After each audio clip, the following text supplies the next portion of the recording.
भिखारी राजा और दयालु युवक।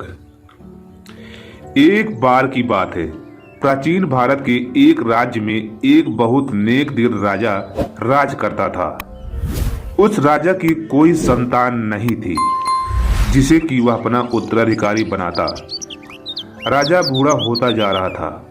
वह एक सुयोग्य उत्तराधिकारी चुनना चाहता था ताकि उसका राज्य सुरक्षित रहते हुए समय के साथ और समृद्धि होता रहे।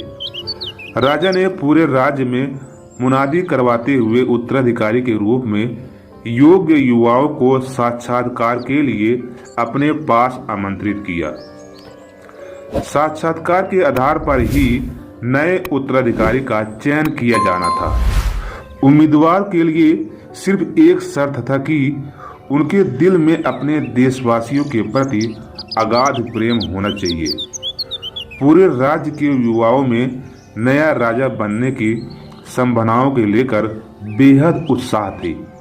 एक सीमांत इलाके के पिछड़े गांव में रहने वाले एक गरीब युवक तक भी यह सूचना पहुंची। वह भी बहुत उत्साहित था। उसने राजा से अपने साक्षात्कार की तैयारियां शुरू कर दी। युवक बहुत दयालु और मेहनती था, पर कई कारण के चलते वह बहुत गरीब था। उसके पास राजा के पास साक्षात्कार के लिए जाने को ठीक ठाक कपड़े तक नहीं थे। युवक ने बहुत मेहनत से काम करते हुए थोड़े ज्यादा पैसे कमाए ताकि वह कुछ कपड़े खरीद सके। कपड़ों के साथ उसने खाने पीने का खुद जरूरी सामान भी खरीद लिया ताकि वह राजा के महल तक की लंबी यात्रा पूरी कर सके। नए कपड़े पहनकर और खाने पीने के सामान एक पोटली में बांधकर युवक ईश्वर का नाम लेकर लंबी यात्रा पर निकल पड़ा। वह कई दिनों तक पैदल चलता रहा और अंततः महल के बहुत करीब पहुंच गया। महल के करीब ही उसे सड़क के किनारे एक बहुत फटे हाल भिखारी दिखाई दिया। वह फटे कपड़ों में ठंड में कांप रहा था। युवक को देखकर भिखारी ने अपने हाथ फैलाए और मदद की याचना की। वह कपकपाती आवाज में बोला, मुझे बहुत ठंड लग रही है और मैं बहुत भूखा भी हूँ। साहब, मेरी कुछ मदद करो।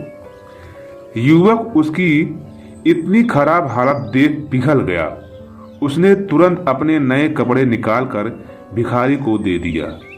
उसने अपने पास बची खाने पीने की चीजें भी उसे दे दी। भिखारी उसके सम्मुख नतमस्तक हो गया। उसने युवक को सुखी जीवन की 1000 दुआएं दी। युवक अपने कपड़े भिखारी को दे दिए था। उसे राजा के सम्मुख साक्षात्कार के लिए जाने में थोड़ी हिचकिचाहट हो रही थी, लेकिन उसने बहुत हिम्मत करके अपने पुराने कपड़े में ही राजमहल के भीतर जाने का मन बनाया। राजमहल के भीतर प्रवेश करने के बाद राजा के सिपाहियों ने उसे उस हाल का रास्ता दिखाया जहां सभी युवक राजा से साक्षात्कार के लिए प्रतीक्षा कर रहे थे। यात्रा की थकान मिटाने के लिए दिए गए थोड़े से वक्त में आराम कर लेने के बाद उसे उस कक्ष में ले जाया गया जहां राजा एक एक कर सभी युवा उम्मीदवारों से साक्षात्कार कर रहा था। कक्ष में प्रवेश करने के बाद वह राजा का अभिवादन करने के लिए बहुत नीचे तक झुका, लेकिन जब उसने नजर उठाकर राजा के चेहरे की ओर देखा तो वह अचंभित हो उठा। उसे राजा का चेहरा पहचाना सा लगा और तब उसे याद आया कि यह चेहरा हूबहू उस भिखारी के चेहरे से मिलता है जिसे उसने अपने नए कपड़े और खाने पीने की चीजें दी थी। राजा उसके चेहरे पर हैरानी के भाव देखकर मुस्कुराते हुए बोला, हाँ हाँ, तुमने सही पहचाना। मैं वही भिखारी हूँ जिसे तुमने रास्ते में देखा था। लेकिन आपने खुद को भिखारी के रूप में क्यों बदला? आप तो राजा हैं। युवक ने हैरत भरे भाव से पूछा। क्योंकि मुझे यह सुनिश्चित करना था कि तुम सचमुच अपने राज्य के लोगों को सच्चा प्रेम करते हो, राजा ने कहा। मैं जानता था कि अगर मैं तुम्हारे सम्मुख राजा के रूप में आता तो तुमने मुझे प्रभावित करने के लिए कुछ भी किया होता, लेकिन तब मैं तुम्हारे दिल की सच्चाई नहीं जान पाता कि वह वास्तुता कैसा है। बदले में किसी भी चीज को अपेक्षा किए बिना जरूरतमंद लोगों के प्रति दिखाई गई उदारता एक महान हृदय की पहचान है। एक भिखारी के प्रति तुम्हारे प्रेम और उदारता को देखकर यह साबित होता है कि तुम वास्तव में सच्चे मन से अपने राज्य के लोगों को चाहते हो और उनके लिए कुछ भी कर सकते हो। इस राज्य को ऐसे ही लीडर की जरूरत है जो पूरे राज्य के लिए काम करे, न कि सिर्फ राज्य सिंहासन की चापलूसी करने वालों के लिए। तुमने साबित किया है कि मेरा उत्तराधिकारी बनने के लिए तुम ही सबसे उपयुक्त उम्मीदवार हो।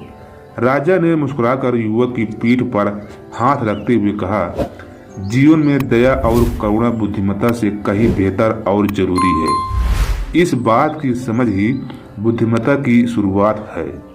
अपने साथी मनुष्य के प्रति प्रेम और करुणा से भरा हुआ दिल इस संसार के लिए सबसे बड़ा उपहार है।